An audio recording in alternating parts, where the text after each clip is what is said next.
I'm working through crate training with my 9-week-old puppy right now, and I'm seeing the same struggles that so many puppy owners experience as well. If your puppy seems to hate the crate, that doesn't mean that you're doing anything wrong. It usually just means that the crate hasn't become a good deal yet. In this video, I'll show you why crate training matters and how I help puppies learn to settle in a crate and even develop a positive relationship with it over time.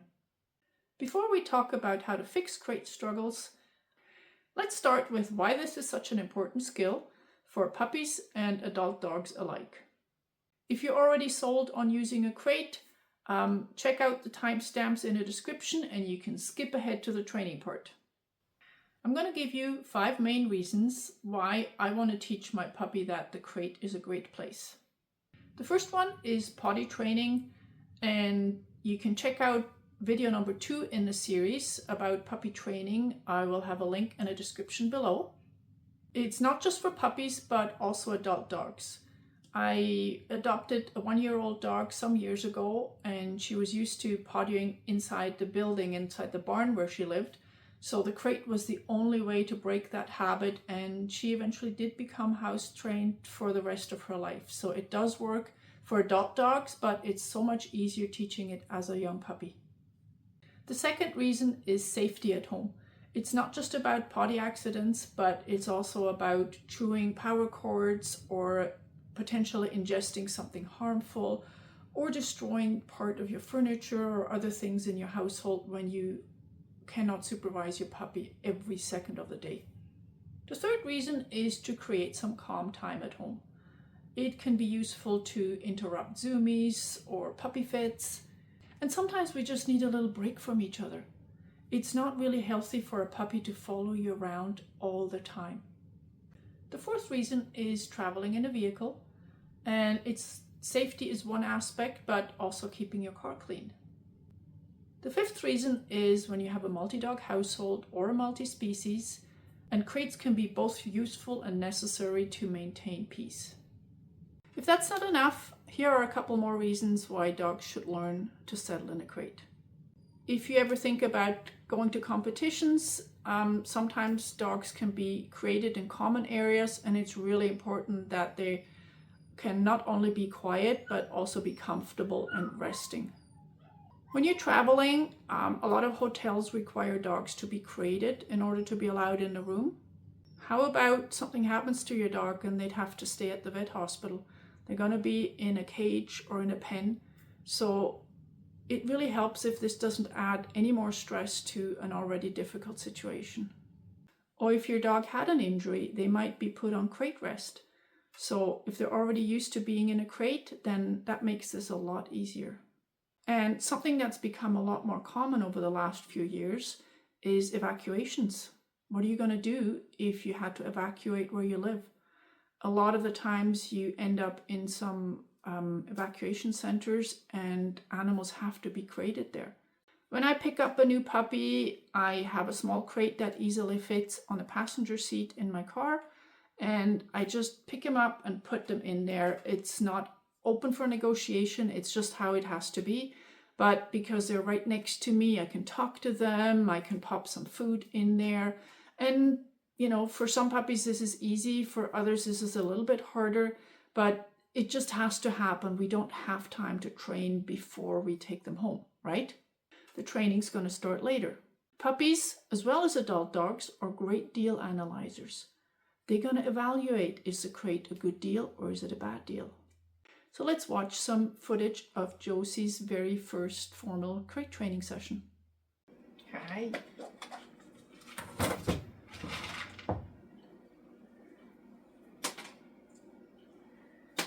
So Josie's not a big fan of being crated. She calls it inhumane incarceration. So I'm going to work a little bit on that.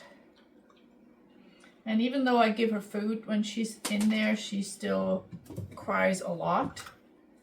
So what we're doing here is just a bit of in and out. It's her choice to go in. Actually, she goes in really well, but as soon as I close the door, it's not. The fun ends for her.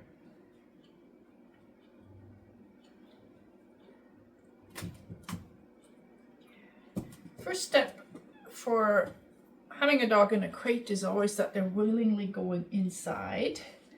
And so we're repeating that first step a bunch of times. Yeah, I know I have food in my hand. If you want it, I'm gonna go in there and get it. Now I'm not closing the gate right now.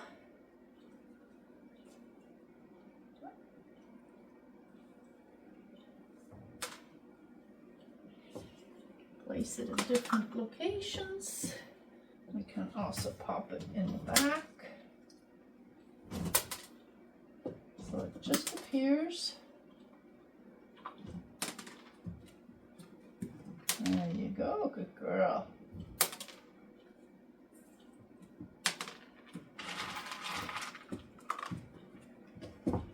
I know crates are a necessary evil and there's also food outside, but there's a lot more food inside. She hasn't eaten all of them yet. And it's a perfect opportunity just to use your dog's meals and feed like this. She doesn't have a bowl.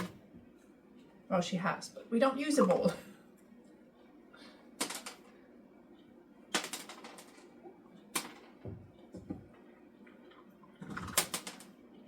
Yeah, while she's in there, I've got the opportunity to add more. She doesn't even know where it's coming from. It's like treats are raining from the sky. Oh, good choice. Yeah, she thought about coming out, but she thought, oh, I'd rather stay in there.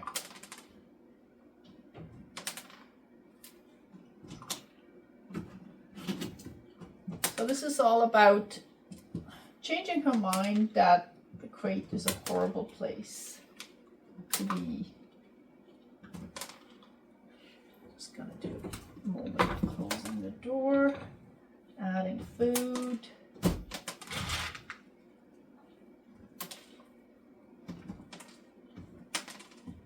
Good girlie.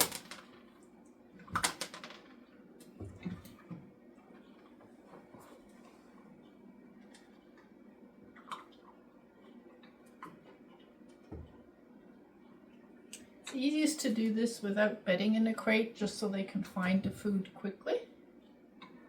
All right, you can come out. Good girl. There's one. There's one here. And there's lots more in there. It also helps if they're a little bit hungry.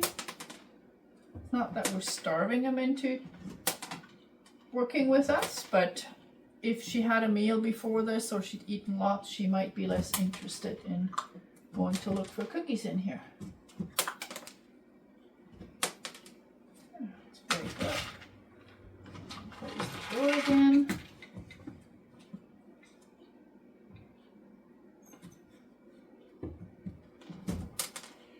Good. She thought about crying, but then she thought, oh, there's more food that I still have to look for. You see how easy it is for her to find it on the bottom of the crate here. If I had a blanket, she might have a harder time finding this stuff. Just the fact that she's eating is a good sign, because if she was too stressed out, she wouldn't even look at food. So we'll add more. Popping in the treats one by one also helps her find it, because she can hear it. Puppies are not the greatest at sniffing out food yet.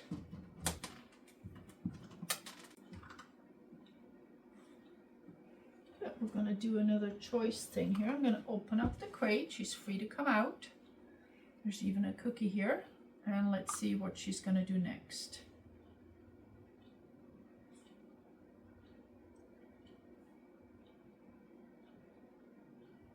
At some point I would like for her to just go right back in, because she's had a lot more cookies there, but we might not be there yet. I'm absolutely happy to help her out.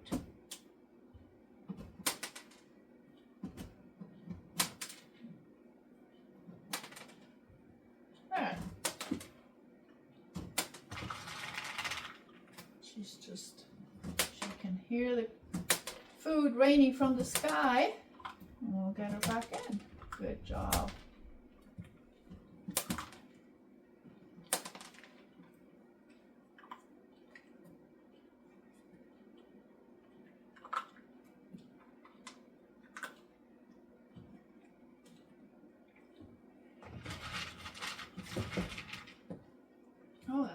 she heard the treats rustling and she thought they must come in the back.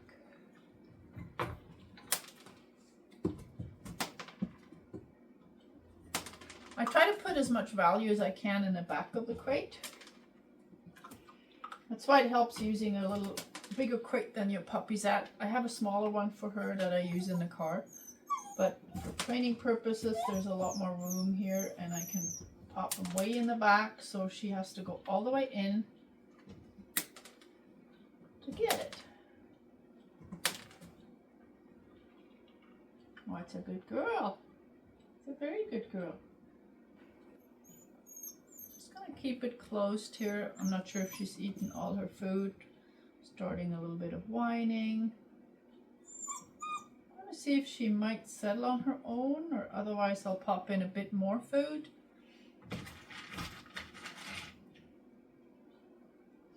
Puppies fill up fast, so you can only do this for so long.